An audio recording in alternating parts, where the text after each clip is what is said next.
bilang ini TO, mau dibunuh. Wah, kami berdua kaget dong. Kami tanya lagi, loh mau dibunuh gimana Om? Iya Pak Anda, jadi gini, ada sekelompok orang yang bilang karena Anda ini mengikuti Yesus Kristus, maka darahnya halal untuk diminum. Waduh, kami kaget. Tapi anehnya saat itu Roh Kudus bekerja. Bekerjanya gimana? Bukannya kami panik, kami malah bercandaan. Istri saya ini sampai bilang ke saya, aduh sayang, masa sih aku mau dibunuh? Padahal aku belum punya anak dari kamu. Kita bisa ketawa-ketawa, tapi panitia di kembali nggak bisa ketawa. Sampai akhirnya saya bilang, yaudahlah Om, kita coba jalanin aja.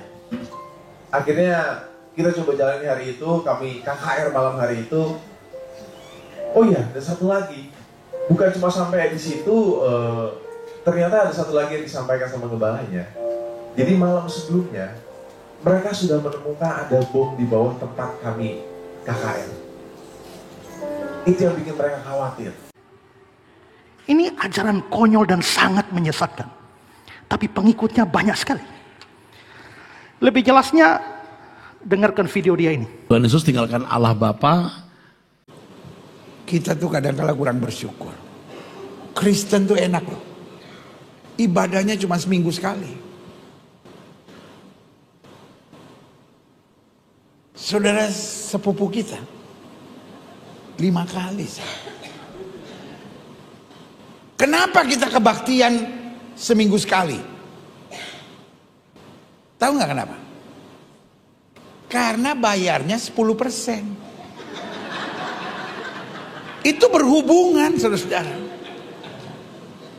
Makanya saya tidak pernah tertarik perdebatan tentang perpuluhan. Orang kalau nggak mau bayar perpuluhan, nggak apa-apa. Semua hamba-hamba Tuhan yang bilang nggak usah bayar perpuluhan, nggak apa-apa. Bayar 2,5. Nggak usah 10%, 2,5. Tapi sembayangnya 5 kali sehari. Iya dong, enak aja. Udah cuma 2,5, mau seminggu sekali. Beda kelas. Dari mana, masuk gereja langsung masuk.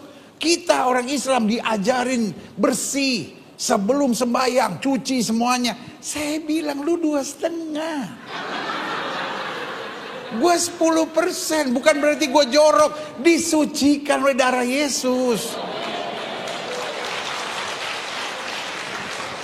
Nggak usah tepuk tangan, lu 10 apa 2,5? Yang enak aja, amin. Persembahan 2,5%. Iya.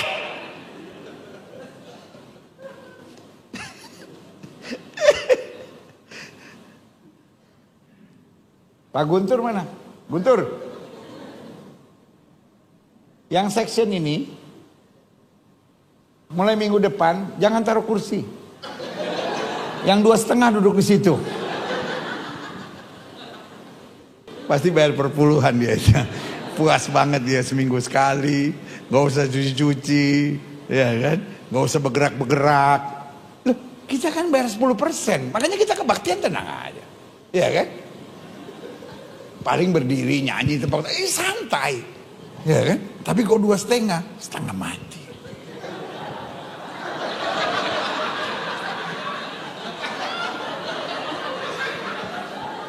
Yang paling berat terakhirnya mesti lipat kaki.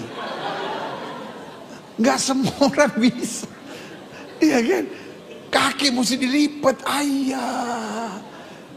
Tapi ya udahlah 2,5. Assalamualaikum warahmatullahi wabarakatuh. Berjumpa lagi dengan HMC News, channel Kota Berita yang menyajikan informasi seputar dunia debat lintas agama secara tepat, cepat, akurat, dan terpercaya.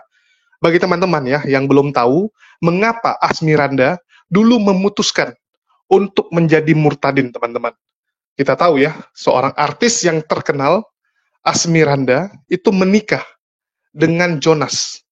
Di mana sebelumnya mereka itu berencana menikah secara Islam. Bahkan Jonas sudah mualaf. Sudah mengucapkan 2 kalimat syahadat di bawah bimbingan MUI. Terus, 1 minggu kemudian, Jonas kembali menjadi Kristen. Dan hal itu diketahui oleh Asmiranda yang saat itu belum menikah. Belum menikah, Jonas ternyata masih ke gereja, dan itu mengejutkan Asmiranda. Terjadi cekcok, terjadi perbedaan pendapat. Selama berminggu-minggu, deadlock. Karena sudah mau nikah, tapi kok tidak sesuai, kan begitu.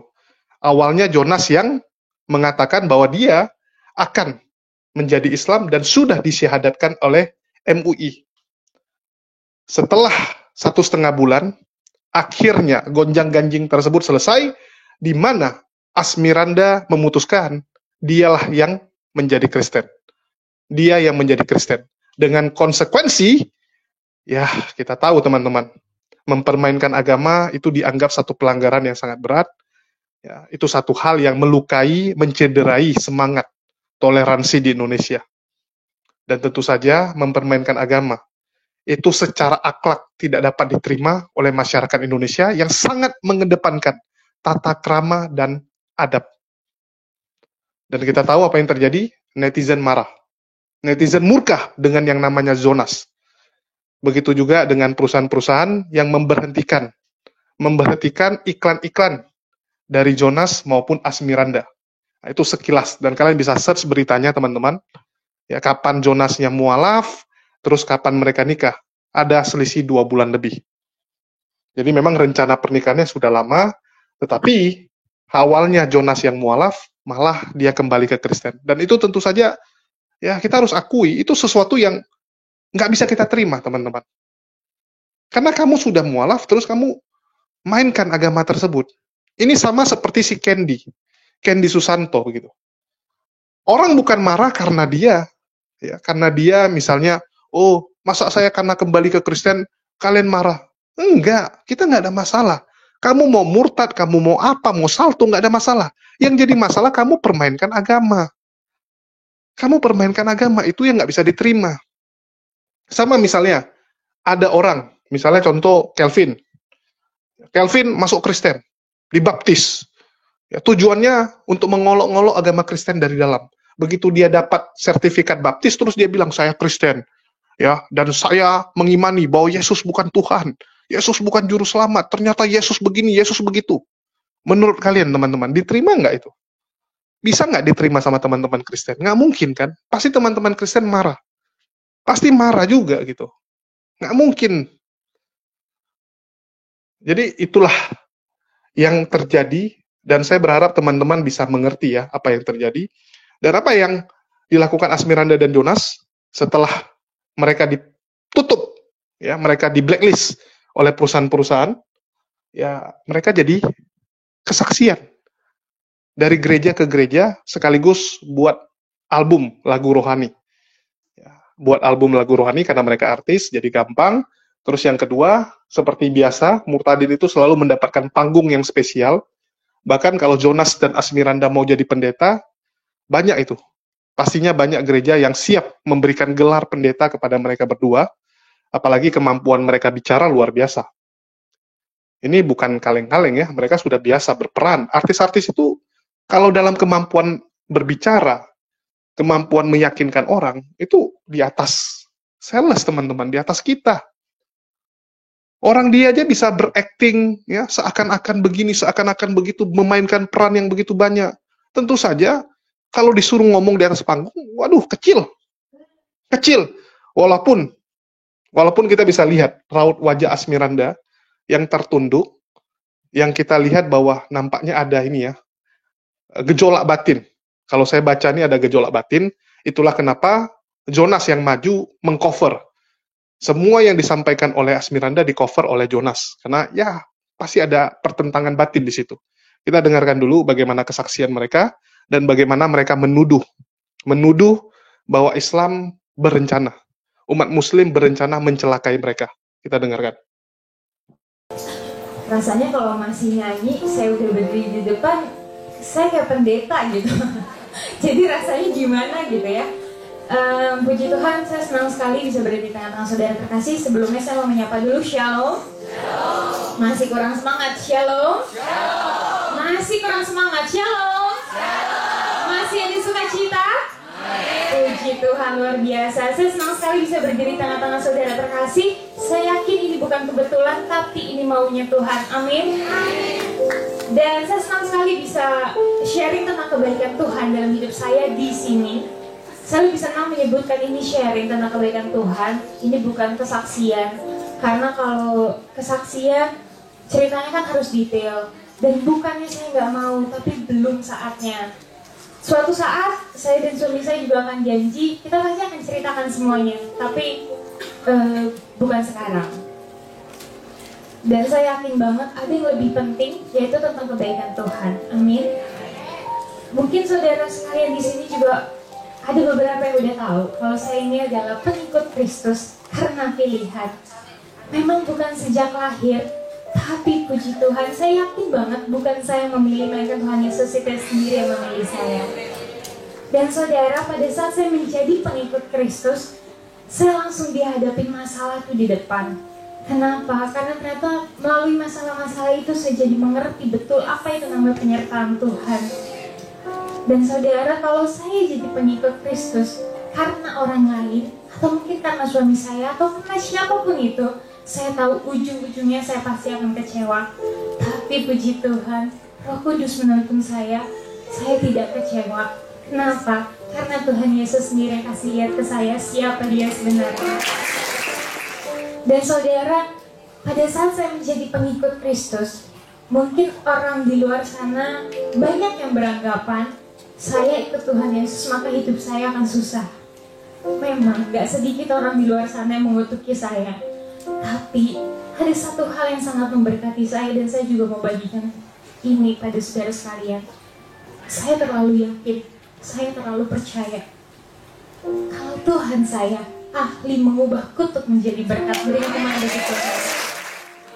Dan kalau boleh saya pinjam kalimat ini dari gembala saya senang sekali dengan kalimat ini. Saya juga meyakini kalimat ini, bahwa agama boleh banyak, nabi boleh banyak, rasul boleh banyak, tapi juru selamat hanyalah Yesus Kristus. Dan pada kesempatan kali ini, saya juga akan menaikkan pujian bagi Tuhan. Pujian ini sangat memberkati saya, karena seperti tadi saya bilang, saya langsung dihadapi masalah di depan. Dan pujian ini yang memberkati saya, yang selalu meneguhkan saya, kalau setiap masalah, Tuhan satu-satunya yang sanggup untuk menolong kita. Saya datang ke sini juga nggak sendirian. Saya mau panggil laki-laki terhebat dalam hidup saya, suami saya, untuk maju ke depan.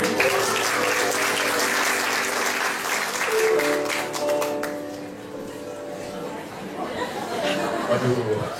Shalom. Selamat pagi semuanya. Shalom. Benar kata istri saya udah sampai kejedot nih, masih belum semangat juga. Shalom semuanya. Masih ada sukacita, amin. Oh, berikan kemuliaan yang meriah buat Tuhan. Puji Tuhan, kami juga bersyukur dan berterima kasih boleh ada di depan saudara-saudara sekalian pada pagi hari ini. Memang benar ini bukan kebetulan, tapi ini maunya Tuhan. Dan saudara-saudara sekalian, kalau saya boleh menyambung seperti tadi apa yang istri saya sempat sampaikan, mungkin kami belum bisa cerita detailnya karena satu dan lain hal, tapi kami bilang belum bukan berarti tidak bisa. Suatu saat kami janji, kami akan ceritakan semuanya. Tapi kalau kita mau cerita juga, sebenarnya kalau saya lihat di sini kan hampir semuanya ibu, hampir semuanya ibu. Dan kalau saya lihat juga emang wajah ibu-ibunya tuh ibu-ibu infotainment gitu. Kelihatan di sini. Kayaknya hampir semua juga pasti pernah ngikutin lah cerita-cerita kami berdua di infotainment. Dan kalau kamu boleh bilang, memang benar, sejak saya dan istri saya dipersatukan dalam satu pernikahan yang kudus, memang masalah nggak pernah berhenti datang dalam kehidupan kami. Bahkan kalau bisa dibilang juga masalah tuh kalau datang nggak pernah sendirian. Dia bawa kawan-kawannya gitu. Sehingga satu masalah belum selesai, udah ada lagi aja masalah yang lainnya. Tapi ini yang mau kami sampaikan pada pagi hari ini. Puji Tuhan untuk setiap masalah yang Tuhan izinkan terjadi dalam kehidupan kami. Kenapa puji Tuhan? Karena akhirnya kami tahu kami punya Roh Allah dalam kehidupan kami. Kami punya Roh Kudus dalam kehidupan kami. Itu yang membedakan kami dengan orang-orang yang ada di luar sana, orang-orang yang ada di dunia ini. Mungkin sebagian dari saudara masih bingung-bingung gitu, dan coba bertanya sama kami, emangnya apa sih yang Roh Kudus kerjakan dalam kehidupan kalian berdua? Gini-gini, ini yang mau kami bagikan. Yang pertama, ketika masalah itu datang, ketika badai kehidupan itu datang, yang pertama Roh Kudus berikan kami ketenangan, sehingga kami boleh melewati semua masalah tanpa rasa takut atau rasa khawatir. Dan kalau kami boleh kesaksian sedikit, ini ketika kami berdua melayani di salah satu daerah di Indonesia ini, saat itu kami diundang untuk KKR, rally KKR, di mana kami akan KKR di 3 malam yang berbeda, 3 hari berturut-turut. Dan ketika kami sampai ke sana, saya dan istri saya turun dari pesawat, kami dijemput sama panitia dan juga gembala gereja di sana. Ketika kami datang, yang anehnya, kami dijemput dengan muka-muka, gimana ya, orang Jawa bilang rodok sepet. Iya, jadi kami sampai ke sana, kok mukanya pada gitu semua, sampai saya tanya sama istri saya, sayang, kita ini sebenarnya salah apa sih? Kok kita jemput sama muka-muka kayak gini? Gak lama gembala narik kita berdua. Langsung narik kita berdua, kami dibawa ke salah satu coffee shop di bandara situ. Dan hal pertama yang dia sampaikan bukan shalom, Vano, gimana kabar? Enggak, dia langsung bilang, Vano, kalian berdua ini TO. Maksudnya gimana nih om?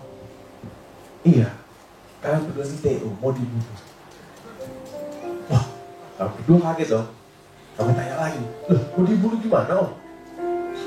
Iya Vano, jadi gini, ada sekelompok orang yang bilang karena Anda ingin mengikuti Yesus Kristus, maka darahnya halal untuk diminum.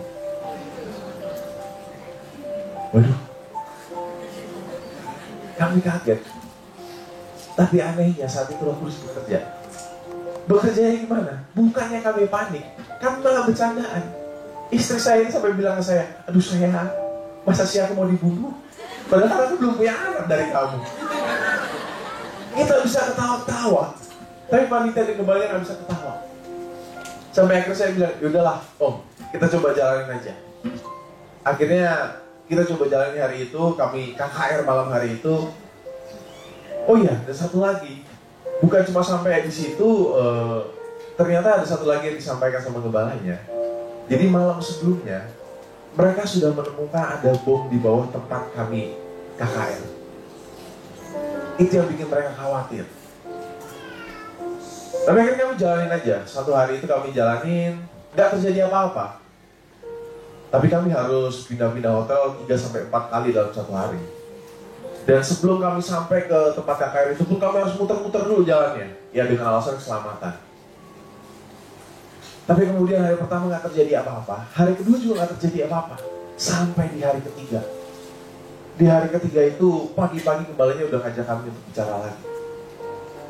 Dia bilang, Vano, Anda kayaknya siang ini kita pulang aja. Loh, ada apa lagi nih om? Iya, ini ancamannya udah makin serius. Dan sepertinya kami dan panitia udah gak sanggup lagi. Entah kenapa pada saat itu kami cuma jawab satu hal. Kami cuma bilang, om, kita datang sini, kita mau melayani Tuhan. Dan kalaupun kami harus mati ketika kami melayani Tuhan, kami tahu kok akan bawa kemana. Akhirnya gembalanya merasa ada sedikit kekuatan, dia bilang, jadi gimana Vano? Udah, kita jalanin aja. Kami jalani hari itu, dan sudah tahu apa yang terjadi. Ada dua hal yang terjadi. Yang pertama, ada 40.000 orang datang ke KKR itu. Dan yang kedua, nama Yesus semakin dipermuliakan. Dari situ kami belajar. Kami belajar untuk lebih tenang lagi. Kenapa kami boleh tenang? Karena kami tahu orang yang main-main dengan pekerjaan Tuhan, orang yang main-main dengan anak-anak Tuhan, orang yang main-main dengan hamba-hamba Tuhan, itu berurusan langsung dengan Tuhan.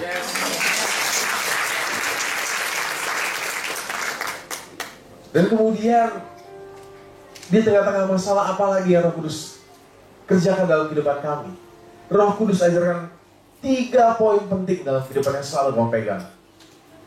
Yang pertama, kami belajar untuk lebih mawas diri lagi, untuk lebih introspeksi diri lagi. Dalam arti gini, kalau kemarin saya dan istri saya kami berdua sudah hidup sebagai artis, sebagai pemain sinetron atau pemain film, itu bukan berarti kami boleh merasa bangga dengan diri kami. Atau mungkin kemarin-kemarin Tuhan sudah membantu kami keluar dari masalah kami. Itu bukan berarti kami boleh merasa puas dengan diri kami yang sekarang ini. Atau mungkin juga gini, kemarin-kemarin saya dan istri saya, kami berdua sudah melayani kemana-mana, bukan cuma dalam negeri, bahkan sampai ke luar negeri. Itu bukan berarti kami boleh merasa cukup untuk melayani Tuhan. Justru dari hari demi hari kami belajar, kalau kami boleh melayani Tuhan itu semua hanya karena anugerah Tuhan. Dan alasan kami boleh ada di depan saudara-saudara pada pagi hari itu cuma satu alasan. Kenapa? Karena Tuhan Yesus terlalu baik dalam kehidupan kami. Kami nggak perlu ngerasa sok jago, kami nggak perlu ngerasa sok pintar, kami nggak perlu ngerasa sok kuat. Karena apa? Karena kami tahu pasti di dunia ini nggak ada satupun manusia yang terlalu tinggi sehingga Tuhan Yesus nggak sanggup untuk rendahkan. Tapi ini yang menjadi kebanggaan kami sebagai orang percaya. Kami juga tahu pasti nggak ada satupun manusia di dunia ini yang terlalu rendah sehingga Tuhan Yesus nggak sanggup untuk tinggikan. Dan yang kedua, apa yang Roh Kudus ajarkan? Yang kedua, Roh Kudus ajarkan kami untuk mengingat kembali janji-janji firman Tuhan dalam kehidupan kami. Sehingga ketika kami berdua ada dalam satu masalah, kami coba ingat-ingat, oh iya, benar juga. Ternyata ketika kami berdua memutuskan untuk mengikuti Yesus Kristus, Tuhan Yesus sendiri gak pernah janji tuh kalau jalan kehidupan kami bakal lurus-lurus aja. Atau Tuhan juga gak pernah janji tuh ketika kami mau mengikuti langkah-langkah Kristus, maka jalan kehidupan kami bakal mulus-mulus aja. Enggak. Tapi satu janji firman Tuhan yang sangat memberkati kami. Dan kalau kami boleh mengutip dari ayat Alkitab, maka bunyinya seperti ini. Sekalipun kami berdua harus berjalan dalam lembah kekelaman, kami gak perlu takut bahaya. Karena apa? Karena kami tahu ada tangan Tuhan yang selalu memegang tangan kami. Dan yang ketiga, apa yang Roh Kudus ajarkan dalam kehidupan kami? Kami belajar untuk lebih bersyukur lagi. Kenapa kami bersyukur? Bukan karena kami sudah melihat masalah kami selesai. Enggak. Masalah kami sampai dengan hari ini masih ada. Dan bukan juga kami bersyukur karena kami sudah melihat mujizat terjadi dalam kehidupan kami. Enggak. Tapi kami boleh lebih bersyukur lagi karena kami tahu semakin besar masalah yang Tuhan izinkan terjadi dalam kehidupan kami, itu juga berarti semakin besar berkat yang sudah Tuhan sediakan untuk kami. Karena ini saudara-saudara sekalian, sekali lagi kami berdua bangga boleh di depan saudara-saudara sekalian karena kami yakin ini bukan kebetulan, ini pasti maunya Tuhan. Maunya Tuhan untuk apa? Untuk kita sama-sama belajar. Mungkin saudara-saudara boleh belajar dari kami berdua. Apa yang saudara pelajari dari kami berdua? Belajar untuk tidak mengulangi kesalahan kami. Karena saudara tahu kesalahan kami yang terbesar adalah meragukan penyertaan Tuhan dalam kehidupan kami.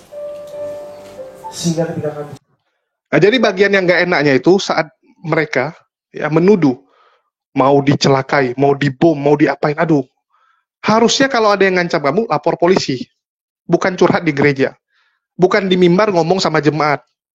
Itu gak memperbaiki keadaan, teman-teman. Ya, gak memperbaiki. Kecuali sudah selesai. Ya, polisi sudah menangani, sudah clear, baru mungkin kamu boleh sharing. Itu pun dengan melampirkan bukti-bukti dari kepolisian. Atau enggak minimal adalah bukti ancaman. Ini kan enggak, asal ngomong. Asal ngomong, teman-teman. Ini kan framing yang sangat jahat kepada Islam. Tujuannya apa? Memojokkan Islam.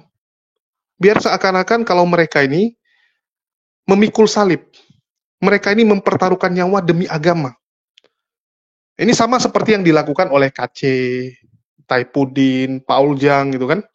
Jelas-jelas mereka itu penghujat. Ya, mereka itu penghujat, teman-teman. Bukan orang yang pikul salib, tapi diubah. Diubah seakan-akan bahwa mereka itu adalah pahlawan iman. Tujuannya apa? Supaya orang Kristen itu tergerak untuk berdonasi dan membantu mereka. Tujuannya hanya itu. Supaya orang Kristen itu semangat. Wah, kita bantu dia, kasihan, dia pikul salib loh. Dia sudah berjuang demi agama kita. Pret. Sama seperti Jonas dan Asmiranda ini. melebay-lebaykan cerita. Dan ini framing yang sangat jahat. Dan ingat, menyebarkan berita bohong, berita hoax, itu ada konsekuensi hukum sebenarnya. Ada konsekuensi hukumnya. Dan saya nggak ngerti ya, kenapa jemaat itu begitu senang, begitu mendengar cerita seperti ini, wah ini orang pikul salib, ini orang luar biasa berkorban. Padahal kemanapun dia bersaksi, sama. Silakan kalian cek. Ulang. Itu aja yang ditonjolkan. Wah kami diancam, tapi kami selamat. Luar biasa. Kalau memang mau dibunuh, pasti dibunuh teman-teman. Minimal ada usaha pembunuhannya. Pasti nampak gerak-geriknya. Contoh saya teman-teman. Ini saya kasih contoh ya. Saya bukannya mau menonjolkan ataupun bangga dengan yang ginian. Saat saya diancam oleh Polikardos, terutama tahun lalu ya, 1,5 tahun lalu, waktu mereka geram gara-gara si Rudi Simamora, kan Wak Labu ngamuk tuh. Terus sebelumnya juga Mendiang Mangapul keluarkan fatwa juga kan. Harus dicari ini. Nah, terus Purnawirawan, Brigjen Junias Tobing, yang sering di tempat Paul Jang, itu juga mengancam saya. Donatur dari Paul Jang juga ngancam saya. Dan itu keluar fatwa sama mereka. Harus cari saya sampai dapat. Dan ada beberapa organisasi yang mereka gerakkan untuk mencari saya. Dan itu benaran. Saya ditelepon, saya diterol, tapi setiap yang nerol saya kasih nomornya ke teman-teman di FIB. Jadi di Medan itu ada namanya Forum Islam Bersatu yang diketuai oleh Ustadz Jul Rangkuti. Bagi orang Medan yang sering baca berita, pokoknya yang ada bentrok-bentrok, tahu lah itu. Ustadz Jul. Yang ikut dari saya lama pasti tahu ya. Ustadz Jul Rangkuti itu badannya besar teman-teman. Tingginya lebih tinggi dari Kores, ya, lebih tinggi dari Kores, berisi badannya. Dan memang kalau kita lihat takut kita teman-teman, takut kita lihatnya. Jadi beliau itu luar biasa. Jadi saya kasih ke saudara-saudara yang di FIB. Terus ada beberapa kali mereka tuh ngancamnya tuh sampai ya datangi teman-teman, mengganggu. Datang ke rumah, tapi nggak ngapa-ngapain. Cuman say hello sama keluarga kita, kan kurang ajar. Ya jumpai nyokap, terus ngomong, ada Julius nggak gitu kan? Temannya dari ini, ya dia kasih tahu, kami itu dari organisasi ini. Suruh dia jangan asal ngomong. Jadi nyebalin teman-teman, nyebelin yang gituan. Bahkan sampai orang-orang dari FIB, teman-teman dari FIB itu udah mau datangi. Udah kita samperin, dia bilang. Cuman terakhir saya pilih ya udahlah, ngalah. Saya lebih milih ya udahlah kita yang ngalah. Saya cabut dari Medan. Ya, karena saya tahu kalau saya masih di Medan, ya mereka akan datang. Dan yang di rumah itu kan nyokap, nggak enak. Ya, nyokap jadi cemas, kan kita nggak enak jadi anak. Ya udah saya ngalah, saya ke Jakarta. Itu saya dimaki-maki sama Ustadz Jul, sama teman-teman di FIB. Dibilang, wah kamu pengecut, ngapain kita takut? Mereka yang salah, kita hajar gitu kan. Saya bilang, ya di mana-mana yang waras sajalah yang ngalah. Kita yang waras, ya udahlah kita ngalah. Karena apapun cerita kalau bentrok, masuk rumah sakit, ya kan nggak mungkin kita nggak ngurusin. Betul tidak? Kan berdosa sekali. Ada orang yang celaka gara-gara kita. Saya nggak mau gitu. Saya nggak mau gara-gara saya ada teman-teman, ada saudara-saudara saya yang terluka. Karena kita bukan Wak Labu. Kalau Wak Labu dia gitu. Dia bermasalah sama orang, dia suruh penontonnya maju. Maju kalian. Ya, mati demi saya gitu. Itu Wak Labu. Kalau saya nggak mau. Itu baru namanya diancam. Ya, diancam. Bahkan segala cara mereka lakukan, termasuk bulan lalu ya, saya dimaki-maki gara-gara menampilkan Yonatan Purnomo. Wah, ngamuk mereka teman-teman. Dan terbukti kan, dilaporkan berjilid-jilid lagi. Nah, seperti itu. Jadi, saya ketawa aja sih kalau lihat kesaksian Asmiranda ini, yang istilahnya, ya mungkin karena mereka itu kebiasaan acting, kebiasaan main sinetron, jadinya seperti itu, drama. Kebanyakan dramanya gitu, bukan prestasi yang ditonjolkan. Bukan yang ngomong alasan dia kenapa Kristen, karena saya dijamah, karena saya belajar gitu. Ini kan enggak. Karena saya dipilih, dia bilang. Alasan dia murtad karena dipilih. Dipilih oleh Yesus. Terus Anda jadi Kristen. Padahal Kristen itu bukan pengikut Yesus. Kalau menurut HTD ya, jangan saya lagi nih. Kalau saya nanti ngamuk lagi nih. Yang ngomong HTD teman-teman. Ini harus saya tekankan berkali-kali. Yang ngomong selalu itu dari kalangan Kristen sendiri. Saya cuma menyampaikan ulang. Tapi ngamuknya nanti ke saya. Selalu ngamuknya ke saya. Oke, kita tampilkan nih pernyataan HTD ya, bahwa ternyata yang namanya Asmiranda itu salah. Anda bukan ngikut Yesus. Anda bukan jadi pengikut Yesus. Dan Yesus nggak pilih Anda. Kristen itu bukan pengikut Kristus ya Bapak Ibu Saudara. Kristen itu bukan pengikut Kristus. Ini gagal paham 2000 tahun karena orang tidak paham. Pengikut Kristus itu hanya ada 2 ayat di Markus 9 ayat 41 dan 1 Korintus 11 ayat 1. Anda cari di seluruh Alkitab, pengikut Kristus hanya ada 2 ayat itu. Pengikut Kristus adalah pengikut Yesus yang masih fisik manusia. Kristus yang manusia yang diurapi. Ya, Lukas 2 ayat 26 dan 1 Korintus 10 ayat 38. Pengikut Kristus itu pengikut Yesus yang masih manusia, termasuk ketika Yesus menampakkan diri 40 hari. Pengikut Kristus bisa juga disebut murid Yesus. Lah sekarang Yesus sudah naik ke surga, sudah roh. Apa Anda mau jadi pengikut Kristus? Pengikut Yesus yang sudah roh itu wajahnya saja seperti matahari terik. Ya kalau kamu jadi pengikut Kristus ya mati gosong jadi abu. Ya, di luar sana banyak yang ngaku pendeta ya mengatakan saudara-saudara sebagai pengikut Kristus. Ya, pengikut Kristus ya kamu gosong jadi abu. Ya, sekarang Yesus Kristus itu wajahnya saja lebih terik dari matahari, tak kasih tahu. Ya, gosong jadi abu ya. Kalau sekarang yang benar apa Pak? Percaya Kristus. 2 Timotius 3 ayat 15. Percaya Kristus, beriman pada Kristus, selamat. Ya. Yang disembah siapa? Yesus Kristus. Nyembah Bapa gimana Pak? Go to hell. Tidak pernah ada Bapa disembah. Gagal paham 2000 tahun. Bapa itu kiasan Yesus Allah. Yang harus disembah Yesus Allah, bukan Bapa. Ketika Bapa kamu sembah, maka Yesus berkata, iblis. Bapamu yang kamu sembah itu iblis, ngerti ya? Ya, Bapa itu kiasan Yesus Allah. Jadi yang harus disembah Yesusnya, bukan Bapanya. Ya. Ya, jadi kalau Anda hari gini masih berkata, saudara-saudara sebagai pengikut Kristus mati gosong jadi abu kau, ya.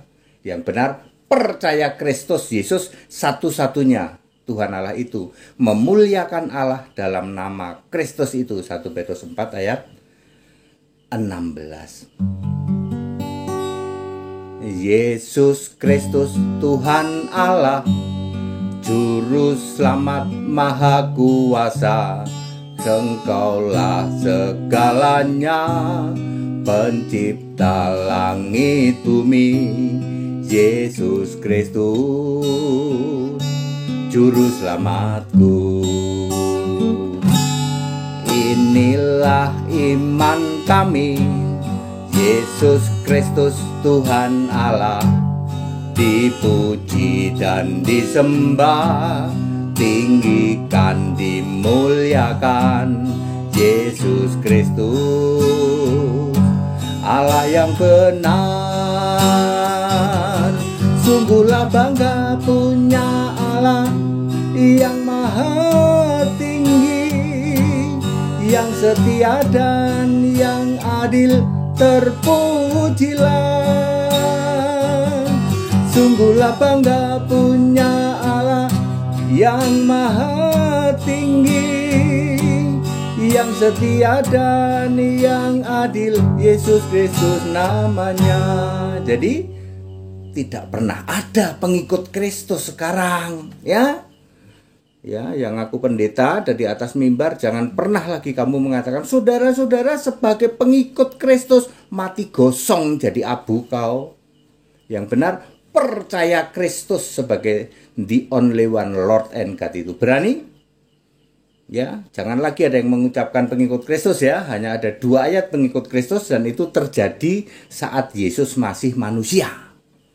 Ya, kalau Kristus yang roh wajahnya seperti matahari terik gosong jadi abu kau. That it, back to the scripture, kembali ke Alkitab. Segala hormat kemuliaan untuk Yesus Kristus, satu-satunya Allah yang benar, Allah segala masa, sebelum segala abad, sekarang sampai selama-lamanya. Haleluya, amin. Jadi sebenarnya siapa yang pilih Asmiranda nih? Yesus yang mana? Kan menurut dia, Yesus yang pilih dia ya teman-teman. Nah, ini mengacu lagi. Ini mengacu, kuat dugaan teman-teman. Kuat dugaan yang memilih Asmiranda itu adalah jin yang bernama Yesus. Jadi ada sosok jin yang bernama Yesus yang suka menyesatkan orang. Menurut pendeta Erastus Sabdono. Bukan saya. Bukan saya, Erastus yang ngomong. Ini pikiran banyak orang Kristen. Tuhan berkati kita, mencukupi kita, sukses, berhasil. Itu bukan Yesus itu. Yesus itu merenggut kita untuk keluar dari dunia. Tapi selama ini kan orang memuji-muji Yesus yang baik, bertata ada puji-pujian. Nanti kita pulang tidak sama seperti datang. Tuhan beri jalan keluar, pertolongan. Itu jin yang namanya Yesus, bukan Yesus yang benar. Itu jin. Nah, jadi jelas ya, ada jin yang seperti itu teman-teman. Yang mengabulkan keinginan kalian. Oh, kalian butuh sembuh, dikasih sembuh. Kalian butuh kaya, dikasih kaya. Kalian mau naik pangkat, dikasih naik pangkat. Tujuannya apa? Supaya kalian tersesat. Tidak lagi menyembah kepada Allah yang benar. Ya, tidak menyembah kepada Allah, tapi menyembah kepada jin tersebut. Jadi memang jin tersebut seperti itu. Ya, jadi jin nama Yesus begitu. Kalau kalian ke gunung, kalian ke lautan, kalian mungkin melakukan ritual-ritual yang ya kita tahulah, yang gelap-gelap seperti itu. Nah, itu bisa juga. Dukun aja kasih sembuh kan? Memberikan kesembuhan ya sama seperti ini. Ngeri nih teman-teman. Jin ini ngeri. Jadi clear ya bahwa Asmiranda nih salah mengikuti. Bahkan kalau mengacu kepada HTD, ya kamu nggak pernah kamu ikut Yesus. Kalaupun kamu ikut Yesus, ya kamu ikut Yesus yang jin. Bukan Yesus yang mengatakan bahwa saya hanyalah utusan. Ya, Yesus yang mengatakan dia akan mengusir kalian di hari penghakiman nanti. Enyahlah kalian, saya tidak mengenal kalian. Kalian pembuat kejahatan. Karena kalian bernubuat, bermukjizat, menjual nama dia, melakukan segalanya atas nama dia, tapi kalian jual dia. Kalian buat dia jadi Tuhan. Nah, itu yang nggak boleh. Nggak boleh, teman-teman ya. Oke, itu aja sih yang mau saya sampaikan. Semoga ini jadi pelajaran, dan di sini kita bisa belajar banyak dari kesaksian dari Asmiranda ini, sehingga kita jangan jatuh ke lubang yang sama. Kalaupun kita nggak jatuh lubang sama, ya minimal kita juga bisa mengajarkan kepada tetangga kita, saudara kita, jangan jatuh juga. Saya yakin teman-teman yang nonton ini kuat imannya. Saya yakin kalian nggak akan jatuh ke lubang itu, tapi tetangga kalian, saudara kalian. Ya, apakah mereka kuat juga? Belum tentu. Itulah kita butuh kalian-kalian ini untuk menyampaikan, meneruskan. Beritahukan kepada saudara-saudara kalian bahwa ada jin yang bernama Yesus yang bisa mengelabui orang. Kasih tahu, yang ngomong pendeta Erastus. Jangan saya, bahaya. Nanti ngamuk, tantrum mereka. Bisa berjilid-jilid demo. Ya, mereka demonya memang bukan di Monas, teman-teman. Demonya di kantor polisi. Demonya segitu. Ngeri. Ya. Jadi, tolong pertegas. Ini ada pendeta senior. Nah, dia ngomongnya seperti itu. Kasih tahu. Ya, oke, mungkin itu aja yang bisa saya sampaikan. Makasih buat teman-teman semua yang udah nyimak dan mendukung channel ini. Makasih buat semuanya. Di akhir kata saya ucapkan wassalamualaikum warahmatullahi wabarakatuh. Sampai jumpa di konten-konten kita berikutnya.